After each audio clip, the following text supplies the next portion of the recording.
என்னதான் மனசுல நினைச்சிட்டு வாழ்ந்துட்டு இருக்கிறோமோ தெரியல.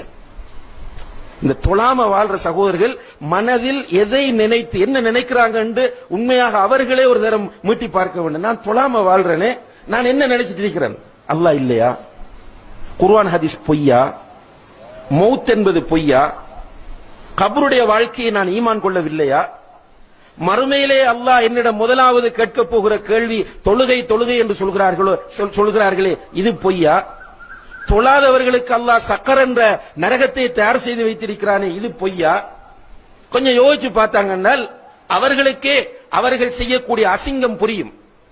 அல்லாஹு தஆலா எவ்வளவோ நிஅமத்துகளை தந்திருக்கிறான் சகோதரர்களே.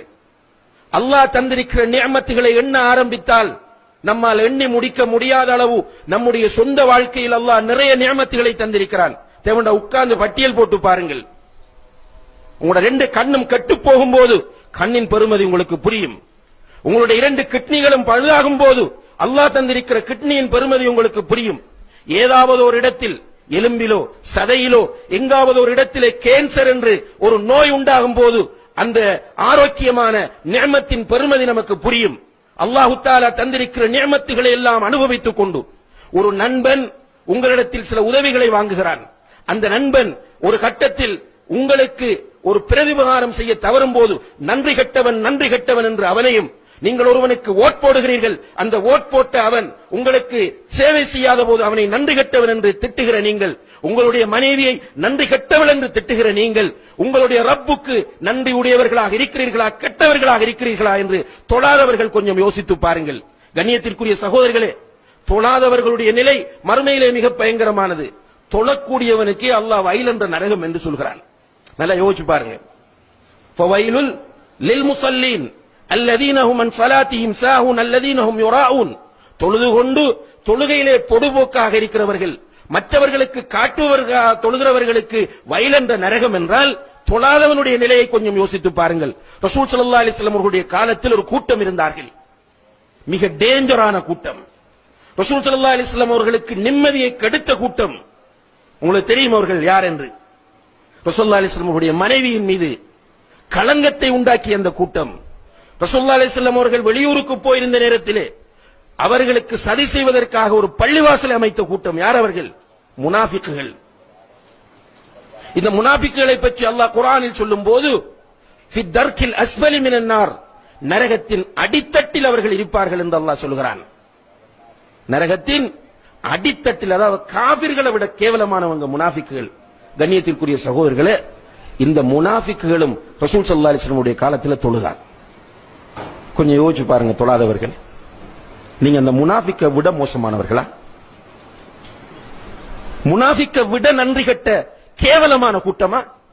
ஏன் உங்களுடைய மூளையை பயன்படுத்தாமல் இருக்கிறீர்கள்? உங்களுடைய சிந்தனையை பயன்படுத்தாமல் இருக்கிறீர்கள்? நீங்க ஹுத்பா முடிந்து போகும்போது ரோட் கிராஸ் பண்ற நேரத்தில் ஒரு வாகனம் வந்து அடித்தால் ஹலாஸ், உங்களுடைய வாழ்க்கை முடிந்து விடுகிறது. அன்புள்ள சகோதரர்களே, உங்களோட கோபத்தில் பேசவில்லை. இந்த ஹுத்பாவின் பெருமதியை நீங்கள் மௌத்தாகும் போது உணர்வீர்கள், நீங்கள் கபரில் வைத்து உணர்வீர்கள். மஹ்ஷரிலே உங்களுக்கு முன்னால் அல்லாஹ் வந்து உங்களோடு நேரடியாக பேசும்போது இந்த ஹுத்பாவின் பெருமதியை உணர்வீர்கள். இன்று முடிவெடுங்கள், இந்த பள்ளியில் வைத்து முடிவெடுங்கள், அல்லாஹ்வின் மீது சத்தியம் செய்து முடிவெடுங்கள். இதற்கு பிறகு என்னுடைய வாழ்க்கையில் ஒரு வக்து தொழுகையும் நான் விடமாட்டேன் என்ற முடிவை எடுங்கள். ஒரு மனிதனை ரசூலுல்லாஹி அலைஹி வஸல்லம் அவர்கள் எப்படி தொழுகைக்கு வழிகாட்டுகிறார்கள் என்றால், நின்று கொண்டு தொழு, அதற்கு முடியாவிட்டால் இருந்து கொண்டு தொழு. அந்த அளவுக்கும் உன்னுடைய உடலில் ஆரோக்கியம் இல்லையா, படுத்துக் கொண்டு தொழு.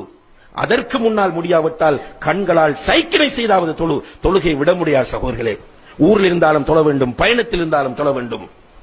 நீங்கள் வாகனத்தில் போனாலும் தொழ வேண்டும், விமானத்தில் போனாலும் தொழ வேண்டும். நீங்கள் சமாதான சூழ்நிலையில் இருந்தாலும் தொழ வேண்டும். யுத்த களத்தில் ஆயுதம் ஏந்தி போராடுகிற போராளிகளாக ஃபயரிங் நடந்து கொண்டிருக்கிற சூழ்நிலையாக இருந்தாலும் நீங்கள் தொழ வேண்டும் என்கிற அளவுக்கு இஸ்லாம் தொழுகையினுடைய முக்கியத்துவத்தை நமக்கு சொல்லி இருக்கிறது என்றால் ஏன் நமக்கு புரியவில்லை? இந்த சகோதரர்கள் ஒன்றை புரிந்து கொள்ளுங்கள், தொழாதவனுக்கு இஸ்லாத்தில் எந்த பங்கும் கிடையாது. நீ இஸ்லாம் பேசுறதுக்கு உனக்கு எந்த ரைட்டும் கிடையாது, பேசாதே, நீ நரகவாதி. ரசூல் ஸல்லல்லாஹு அலைஹி வஸல்லம் அவர்கள் சொன்னார்கள், அல் அஹ்துல்லதி பைனனா வ பைனஹும் அஸ்ஸலா, நமக்கும் அவர்களுக்கும் இடையில் உள்ள வித்தியாசம் தொழுகையாகும். தொழாத நீ இந்த உம்மத்தில் நீ ஏன் கவலைப்பட வேண்டும்? முஸ்லிம்களை பற்றி உனக்கு என்ன அக்கறை? முஸ்லிம்கள் பார்த்துக் கொள்வார்கள் அவர்களை. தொழாதவனுக்கு இஸ்லாத்தில் எந்த பங்கும் இல்லை என்று உமர் இப்னுல் கத்தாப் ரலியல்லாஹு அன்ஹு அவர்கள் சொன்ன கட்டத்தை கொஞ்சம் யோசித்து பாருங்கள். சாதாரணமான ஒரு கட்டம் அல்ல.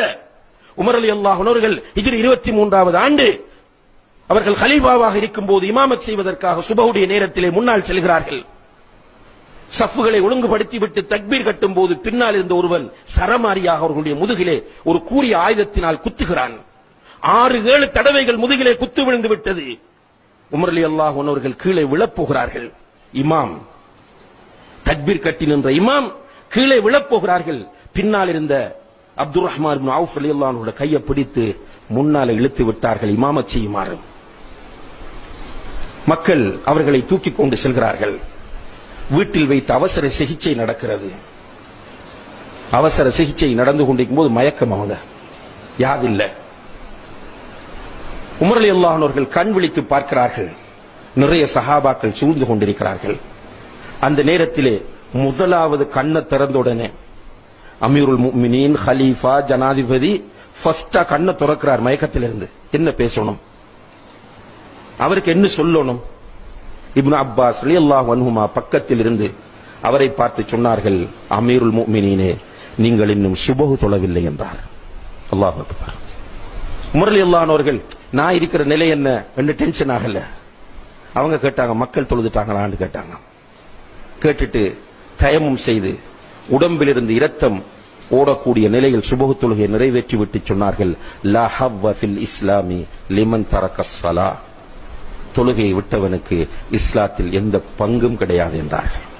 எனவே கண்ணியத்திற்குரிய சகோதரர்களே, உங்களை அல்லாஹ்வுக்காக நேசிக்கிறோம். நீங்கள் யார் என்று நமக்கு தெரியாது. மூமின்கள் என்கிற வகையில் ஜும்மா தொழ வந்திருக்கிறீர்கள். உங்களில் பெரும்பாலானவர்களுக்கும் நம்மை தெரியாது. நாம் கலிமாவின் அடிப்படையில் ஒன்றுபட்டவர்கள். உங்களை அல்லாஹ்வுக்காக நேசிக்கிறோம். அந்த நேசத்தின் வெளிப்பாட்டால் சொல்லுகிறோம், இன்றிலிருந்து நீங்கள் தொழுங்கள். ஒரு கஷ்டமான விஷயம் அல்ல, ஒரு சவாலாக எடுங்கள். நீங்கள் அல்லாஹ்வின் மீது தவக்குல் வைத்து அல்லாஹ்வை பயந்து அவனை நேசித்து நீங்கள் இந்த தொழுகையை தொழ வேண்டும் என்ற உறுதியான முடிவு எடுப்பீர்களாக இருந்தால் அல்லாஹ் உங்களுக்கு அதை இலகுபடுத்துவான் இன்ஷா அல்லாஹ். அதுக்கு பிறகு உங்களுடைய வாழ்க்கையில் ஏற்படக்கூடிய மாற்றங்களை நீங்கள் உணர்வீர்கள். எல்லாம் வல்ல அல்லாஹு தஆலா தொழுகையை நிலைநாட்டி ருக்கு செய்யக்கூடியவர்களோடு ருக்கு செய்து மறுமையிலே அல்லாஹுக்கு சுஜூத் செய்யக்கூடிய பாக்கியத்தை நாம் எல்லோரும் பெறுவதற்கு அவன் தௌஃபீக் செய்வானாக.